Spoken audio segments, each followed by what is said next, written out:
The whistle screamed at 5:45 a.m., a ritual Vincent Queller had lived by for 24 years. He tightened the laces on his steel-toed boots and reached for the lunchbox his wife Jane had packed. Same contents every day: ham sandwich on white bread, apple, thermos of coffee strong enough to stand a spoon in. The consistency felt like a prayer, a testament to the order they'd built their lives around. "You're going to wear that jacket?"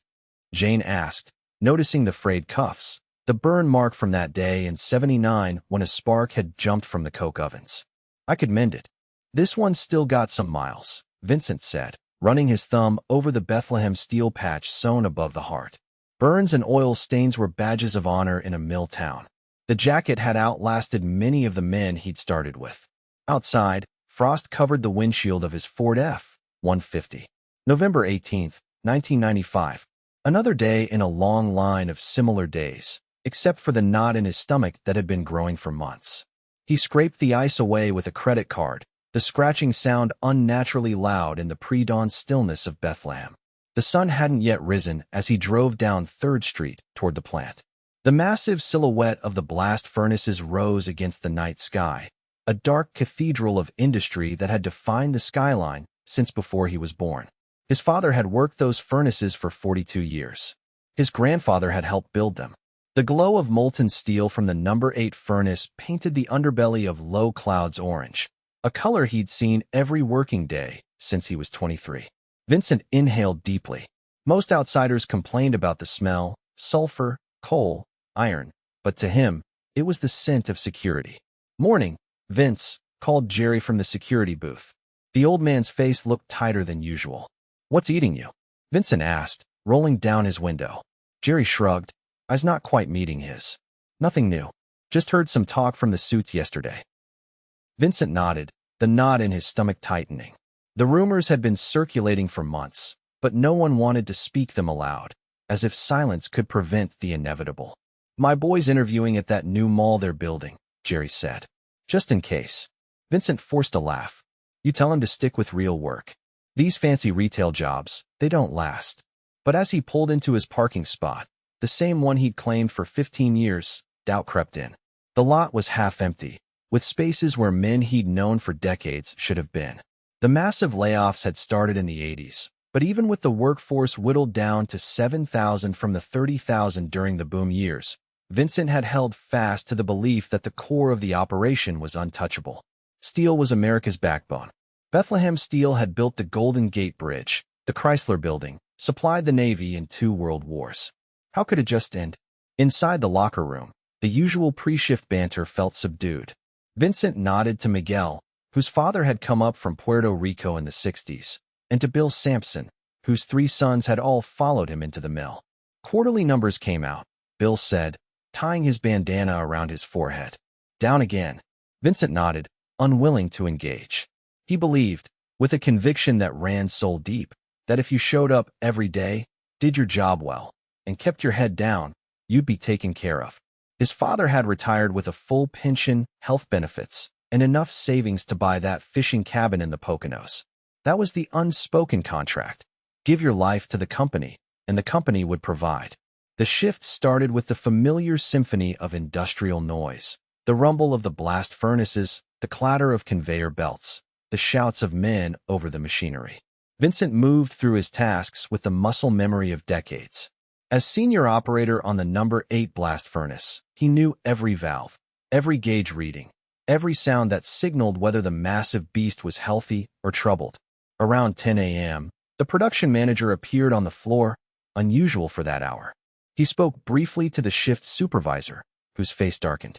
Vincent pretended not to watch as the whispered conversation moved from man to man. When it reached him, the supervisor's voice was carefully neutral. "Meeting at lunch break. Main conference room." Vincent nodded, keeping his expression blank while his heart raced. "What's it about?" "They didn't say. Just all furnace operators and senior staff." The next 2 hours crawled by. Vincent checked the temperature gauges, adjusted the coke feed, watched the orange-white glow of molten iron through the small viewing port. Work that required total concentration. Work that had kept America strong for a century. Work that couldn't simply vanish. The cafeteria was subdued at lunch. Men ate quickly, eyes darting to the clock. At 12:30, Vincent and 40 others filed into the conference room. He'd only been in there 3 times before, once when he was promoted to operator, once for safety training after that accident in '87, and once when he received his 20-year service pin. The company president himself stood at the front, flanked by 3 men in suits Vincent didn't recognize. Bad sign. The knot in his stomach clenched tighter. "I'll be direct," the president said, his voice flat. "After extensive evaluation of market conditions and future projections, the board has voted to begin phased shutdown of primary steelmaking operations at the Bethlehem plant." The room remained silent, the kind of silence that follows a blow too heavy to immediately register. Vincent's mind refused the information, like a computer rejecting incompatible data. The number 8 blast furnace will cease operation at the end of December. Numbers 6 and 7 will follow in January. The rolling mill will continue until current inventory is processed. We expect complete shutdown of steelmaking by March 1996. Someone coughed. Someone else whispered, "Jesus Christ." Vincent sat perfectly still, as if movement might make this moment real. Severance packages are being finalized. Human Resources will meet with each of you individually over the next 2 weeks. There will be outplacement services and job search assistance. Job search. The words hung in the air like a bad joke. What other jobs were there for 50-year-old men who had spent their lives making steel? The closest comparable work was at Sparrows Point in Maryland or down in the struggling mills of Pittsburgh, and rumors said those weren't long for this world either. Vincent barely heard the rest. Something about global competition, cheap foreign steel, the company's long history, and regrettable circumstances. Words that meant nothing against the simple fact: the furnaces were going cold. Back on the floor, the machinery seemed louder than before, as if demanding his attention. Vincent moved through his tasks mechanically, checking gauges, adjusting flows, his body present while his mind reeled. The orange glow from the furnace reflected off his face. Number 8 had been built in 1942 to supply steel for the war effort. His father had helped commission it. Now Vincent would help turn it off. When his shift ended, he sat in his truck for 20 minutes before starting the engine. The parking lot emptied around him. On the horizon, the stacks continued their steady release of steam and smoke against the darkening sky. Soon that skyline would change forever. Jane knew the moment he walked through the door.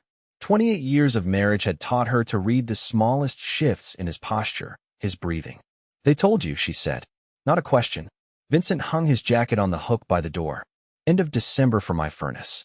Then the rest." She nodded, pulling him into an embrace. He stood stiffly, still unable to fully process.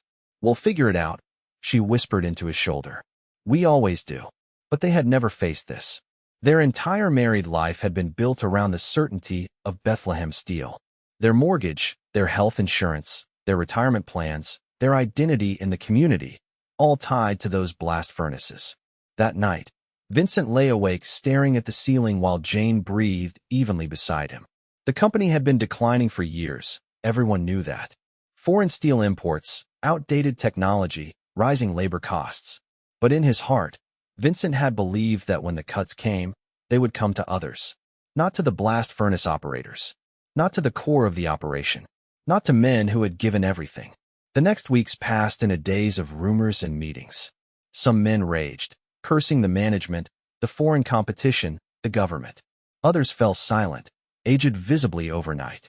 Vincent functioned on autopilot, arriving each day at 5:45, performing his duties with mechanical precision, trying not to think about the calendar pages turning toward December. His HR meeting was brief and devastating. After 24 years, 6 months severance, pension benefits frozen at current levels, health coverage for 1 year.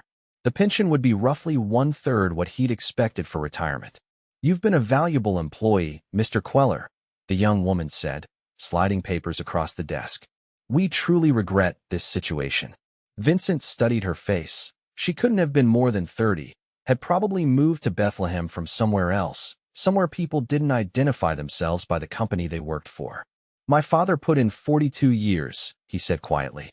Died 3 years after retirement. Never saw most of those benefits they promised." She looked down. "I understand this is difficult." "No," Vincent said, surprising himself with the sudden anger in his voice. "You don't understand. This isn't a job. It's who we are. That evening, he drove around Bethlehem instead of going straight home. The city had grown up around the steel mill, expanding during the boom years when Bethlehem Steel employed 30,000 people.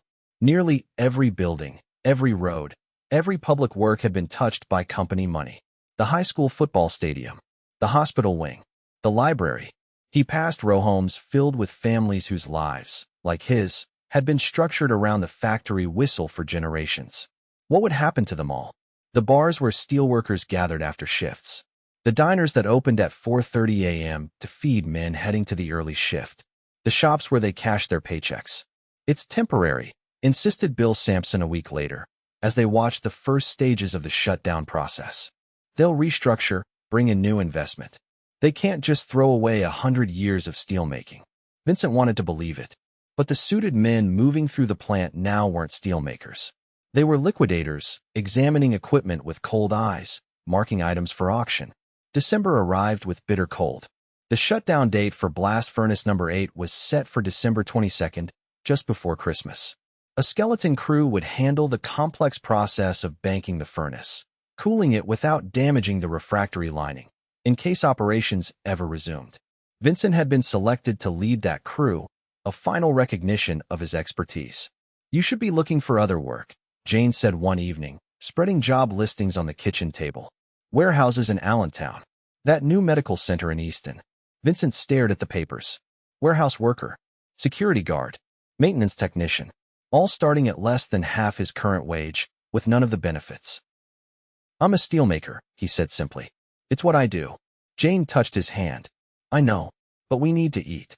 The truth hung between them. His identity and their survival were no longer aligned. For the first time in his adult life, being Vincent Queller, blast furnace operator at Bethlehem Steel, might not be enough. On December 22nd, Vincent arrived at the plant in darkness, as he had thousands of times before. The parking lot was nearly empty. Inside, the normal thundering symphony of the mill had been replaced by an eerie quiet as section after section went offline. The shutdown crew gathered in the control room. 6 men who had worked together for decades. No one spoke much. The procedure would take 12 hours, gradually reducing the burden, lowering the temperature, stopping the feed of raw materials, cooling the hearth. "Let's do it right," Vincent said. "She deserves that much." They moved through the process with solemn precision. Hour by hour, the great furnace that had consumed ore and coke and limestone and transformed them into steel began to cool. The roar diminished. The orange glow faded. At 6:42 p.m., Vincent turned the final valve. The last active blast furnace at Bethlehem Steel went cold. The men stood in silence.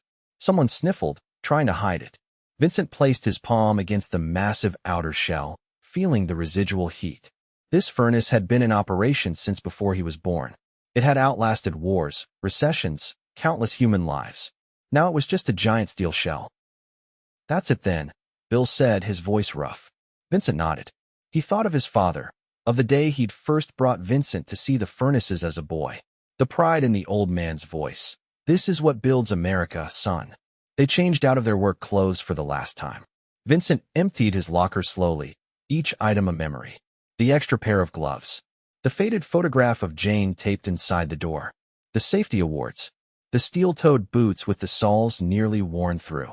Outside, snow had begun to fall, covering the massive complex in a silent blanket of white.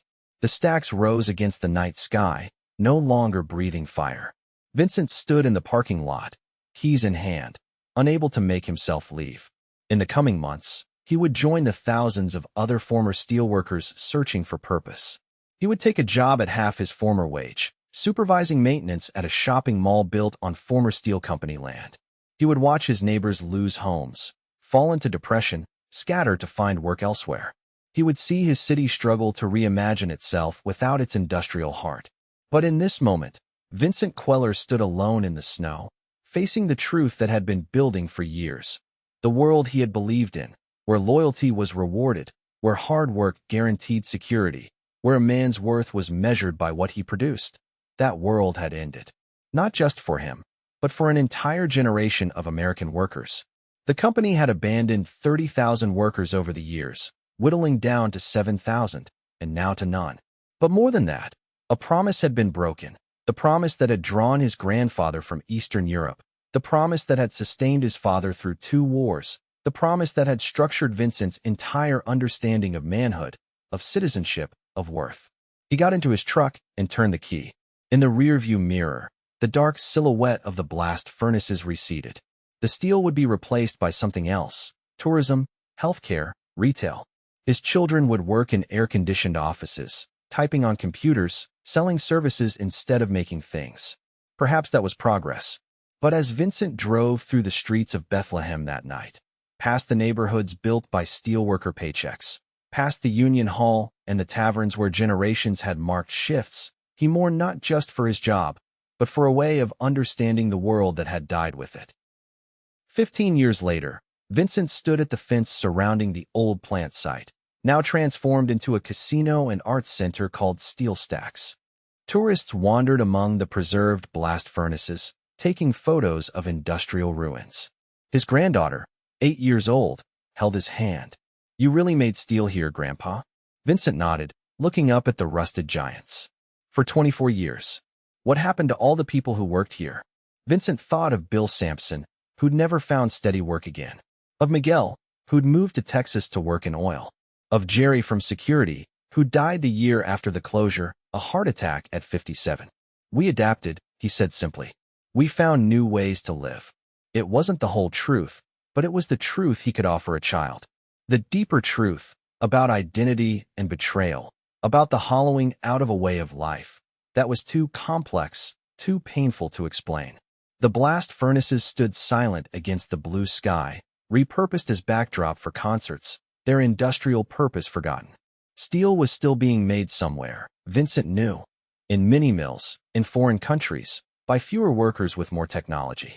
The world continued to need what he had helped create. But the connection between a man's labor and his place in society had been fundamentally altered. His granddaughter tugged his hand. "Can we get ice cream?" Vincent smiled down at her. "Absolutely." As they walked away from the industrial relics, he felt the weight of his past lightening slightly. His worth hadn't died with the furnaces after all. It had taken years to understand that, years of anger and loss and reinvention. The false belief that had structured his existence, that his value came from what he produced, had crumbled with the company that fostered it.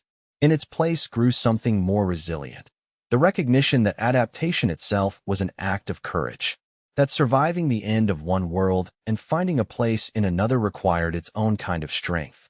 Not the strength to endure unchanging decades at a blast furnace, but the strength to reimagine himself when everything familiar had vanished.